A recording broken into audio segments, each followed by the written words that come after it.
Ok, bonjour à tous. Donc, rapidement, vous faire un résumé de mes contributions en ce qui est de la sensibilisation au référendum. Comme vous avez pu le constater depuis 2 jours, déjà 3 jours, je contribue à vous informer sur certaines dispositions majeures, si ce n'est sur l'évolution de l'organisation des différents pouvoirs. Mardi, avant-hier, on a parlé du pouvoir judiciaire, de son organisation en interprétant et en suivant l'évolution des articles 71 et 89 sur la période de 91 à 2023.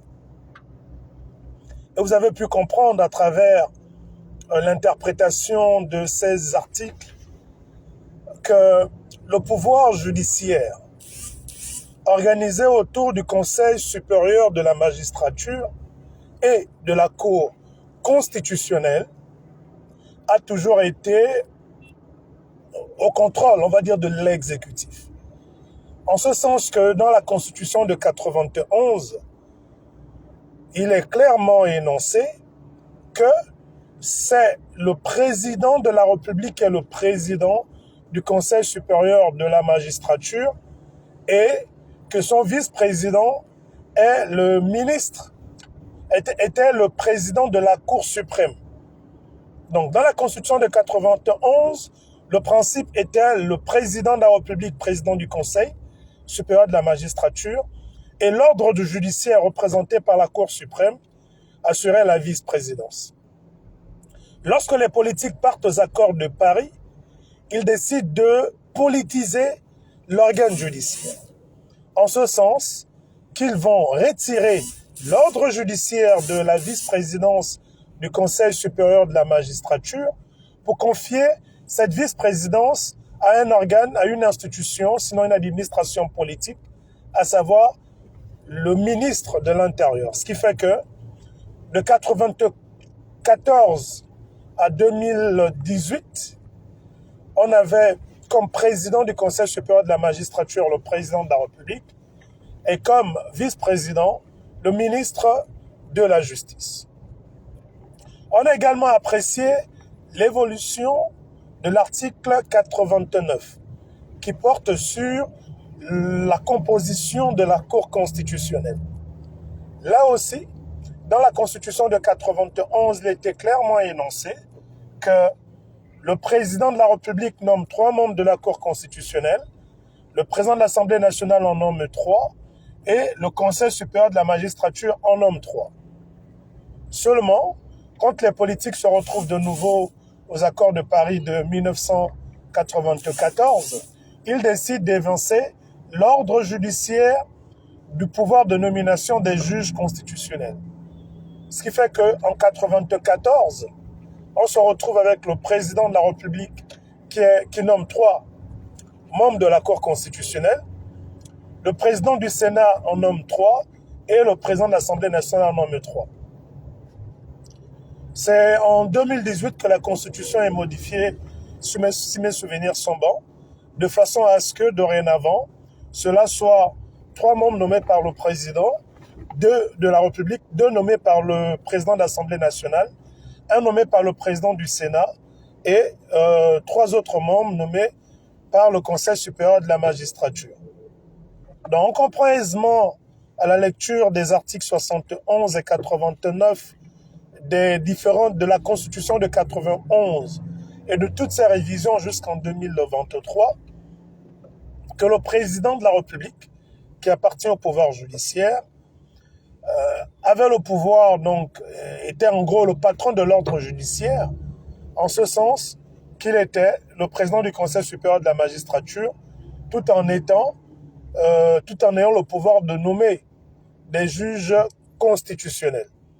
Mais cela, ce sont les politiques qui l'ont décidé. Notamment aux accords de Paris, ils ont poussé le vice en évinçant l'ordre judiciaire du pouvoir de nomination. Hier, on a parlé du pouvoir législatif en interprétant les articles 19 et 39. Et on a pu apprendre à travers cette interprétation que, s'agissant du pouvoir législatif, l'article 19 est clair. De 91 jusqu'en 2023, le pouvoir de dissolution de l'Assemblée nationale a toujours été reconnu au président de la République. Les politiques ont organisé la conférence nationale, ils n'ont pas enlevé ça. Ils ont organisé les accords de Paris, ils n'ont pas enlevé ça. Ils ont organisé les accords d'Arambo, les accords d'Angondje, les accords de la présidence de la République, ils n'ont pas enlevé cela. Mais ce sont les mêmes politiques qui viennent crier au scandale en disant « Oui, mais comment se fait-il que le président ait autant de pouvoir ?» Alors que ce sont eux qui ont toujours consacré autant de pouvoir au président de la République. On a examiné l'article 39 qui porte sur la liberté, on va dire ça comme ça, des parlementaires. On s'est rendu compte que dans la Constitution de 1991, il n'y avait aucune épée Damoclès sur la tête des parlementaires. Les parlementaires étaient libres d'exercer pleinement leur mission sans être inquiétés de perdre leur mandat parce qu'ils n'auraient pas suivi la ligne directrice de leur parti politique. Lorsque les politiques se retrouvent en 1994 aux accords de Paris, une fois encore, une fois de trop, ils décident de chosifier le parlementaire. En ce sens qu'ils modifient l'article 39 pour dire que le parlementaire, en gros, qui ne va pas suivre les consignes du parti, perd son mandat. Et c'est depuis 1994 que les parlementaires sont dans une peur. Ils se disent « Ah, vaut mieux maintenant qu'on obéisse uniquement au parti, même si les ordres du parti sont iniques, comme on a pu le constater, mais si on ne le fait pas, on peut perdre notre mandat. » Donc voilà la situation de l'organisation du pouvoir judiciaire et législatif. Partant de 1991 à 2023. Ça a toujours été mis sous le contrôle du président de la République. Donc ce ne sont pas des dispositions nouvelles. Maintenant, la Constitution et la transition surtout doivent nous donner l'opportunité de changer cela. En ce sens qu'on peut se retrouver avec un président de la République qui n'est plus obligé d'être le président du Conseil supérieur de la magistrature. On peut laisser l'ordre judiciaire s'administrer de lui-même. Tout comme on peut retrouver un président de la République qui n'a plus le pouvoir, qui peut également se départir du pouvoir de dissoudre à volonté l'Assemblée nationale. Ce sont les réflexions que l'on mène, ce sont les combats que l'on mène, mais il faut préciser que ceux qui se sont réunis une fois de plus lors du dialogue national à Angondje ont acté dans le rapport du dialogue national que le président de la République demeurait le président du Conseil supérieur de la magistrature, tout en lui conférant de nouveau le pouvoir de dissoudre l'Assemblée. Et on constate que ce sont les mêmes personnes majoritairement qui ont participé à ces dialogues. On n'a vu aucune personne sortie du dialogue organiser une conférence de presse pour remettre en cause les dites conclusions sous ces deux aspects.